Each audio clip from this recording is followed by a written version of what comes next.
making excuses. I got on Instagram, started scrolling. Let's just put it out there. That's what I did. And it was like just instant dopamine, like boom, boom, boom, boom, boom, boom, boom, boom, boom, boom, boom, just hitting me in the face. Boom, boom, boom, boom, boom, boom, boom, every time I scrolled. It was really hard to stop scrolling. Like I sat there in bad posture, wanting to get up, hungry, thirsty, and scrolling. Day 5 of my solo sanctuary. Where has the time gone? And why did it just snow here?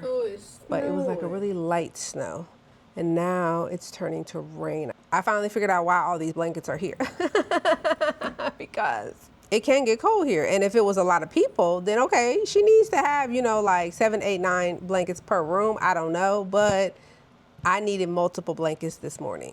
One thing I noticed is today I went out to the lake, and even though it's cold, so it's really interesting here because on a day like today, you would think no one lives around here because you don't really see anyone when it's cold. But baby, let that sun come out. It's like they must track the weather. Do they get alerts on their watches? I don't know, because as soon as the sun came out, like all the neighbors are coming out, they're walking their dogs, they're doing whatever they need to do, they're doing their running. And same with the animals, because when it's really cold, you don't hear the birds or the squirrels. But the sun came out today for about 20 minutes. So I hustled up. I didn't think I was going out today.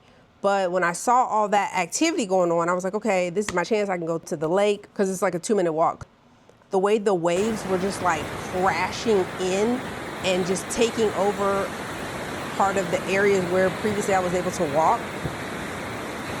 That was interesting. I mean, it's kind of like, it's a lake, but it's giving ocean. Because the people next door, they are some haters. I don't understand why they're so petty, because what they do, I noticed, like, they have planted any number of trees, shrubs that appear to block the views coming from this house, this location. That's why I'm calling them petty. But I peeped their energy off jump, so I knew what I was dealing with. For me, it's not really blocking anything because it's still the winter here. You know, spring has not sprung, so the branches are bare. But there is one evergreen that they planted that even, it's done grown up by the balcony on the 2nd floor and blocking the view from up there. I'm like, you gotta be kidding me. What happened? I just wanna know, I wanna be a fly on the wall. What had happened? Did they get into it? And yesterday, okay, so much neighborhood tea. They tear down the little house that used to be there, and then they build, you know, like a big, like a little lakeside McMansion. And this house, we're on the street closest to the lake, but this house, if this is the street, this house is over here. The lake is over here by my pinky finger, and this house is here. There was nobody working at the house yesterday. They worked on Saturday, the construction people. It was a very nice day in the morning. See, that's what I mean about the weather. They track the weather, they know. So they were out early in the morning. I didn't even know it was that warm outside, but I was like, okay, it must be pretty warm because why are they out here doing all this work? The tea was, why did he go over to the construction house, climb up on the dumpster, you know, the big dumpster that they have out there for like all their debris and stuff, climbed up on the dumpster, was pulling stuff out the dumpster, woods. He was looking at boxes, trying to see. I mean, I guess technically it is trash, but it was just kind of strange. And I know he would not have done that if all those construction people were over there. And so he was taking stuff out. He got some woods together enough that he could put his car up on some little stilts on the front tires. He's very handy. I believe he got all the pieces he needed from that dumpster, but he did get multiple pieces from that dumpster and bring them over to his place. Now, when he was done with his work and he had his scraps and his trash, he took it right over there, put it in the dumpster, y'all. I was cracking up. Don't ask me why they make a video on none of this. Probably because I feel like no one will be interested in it, but then here I am telling you the story, so my apologies. Okay, so you can see I have been here long enough. That's what I'm getting to. Ding, ding, ding, ding, ding, ding, ding. I've been here long enough. I'm packing up today. I feel like my stuff is everywhere. I feel like I moved in for real, for real. So I'm having to like gather my stuff so that I can get it back in the suitcase. I leave tomorrow. One thing I did notice when I came back from the lake, so I didn't even end up talking to my kids about this. I was nervous about that, and so we never talked about it, and I was just like, I don't know what I'm gonna do. And then they really didn't call me. Until yesterday. My oldest son called yesterday, but he always calls on Sundays. So I was like, well, hey, I'm on my solo sanctuary, but if you need me, I'm there for you. He was like, no, it's fine. I was like, I can call you when I'm back. He was like, yeah, no problem. So that was fine. But then today, my younger son called, and they only FaceTime, the children. They don't like to actually use the telephone.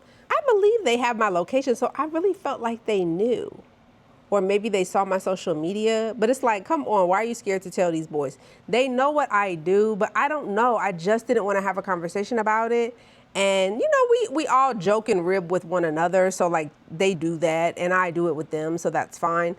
I don't know. I guess I was just sensitive. So he called. Of course, I definitely couldn't answer his call if I didn't answer the if your parents out there, you understand. So I was like, I'm on my soul sanctuary. Can I call you back? But if you need me, I'm there for you. Don't worry about it. So he was like, no, it's fine. Call me when you get back. So anyway, I said all that to say that had me on my phone because he was texting in the family chat.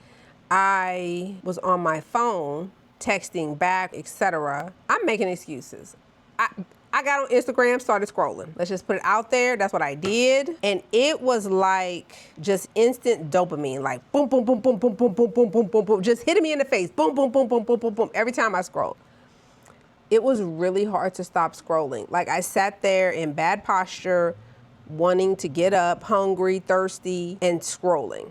And so it's just like, wow, and I kind of was like kind of hard on myself about it. But I'm like, well, this is what these platforms do. That's how they make their money, is to keep us engaged and keep us scrolling. I used to not really be that way about Instagram, but I think that they have gotten my algorithm better. So now it's harder. Sometimes stuff that I am interested in, I just scroll by real quick so they think I'm not. That's how I stick it to the man.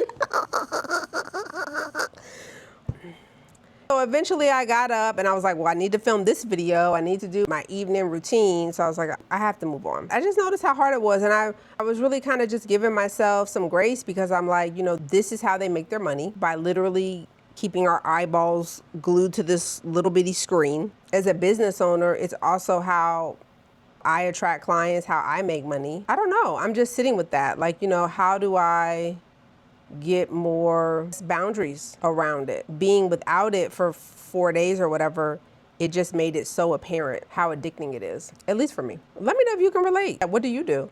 How do you set boundaries for yourself? Tomorrow is my last day. I will be checking out of here, going to my appointment. The whole reason I'm in Cleveland. Y'all understand, right? Like this was definitely divinely led and inspired.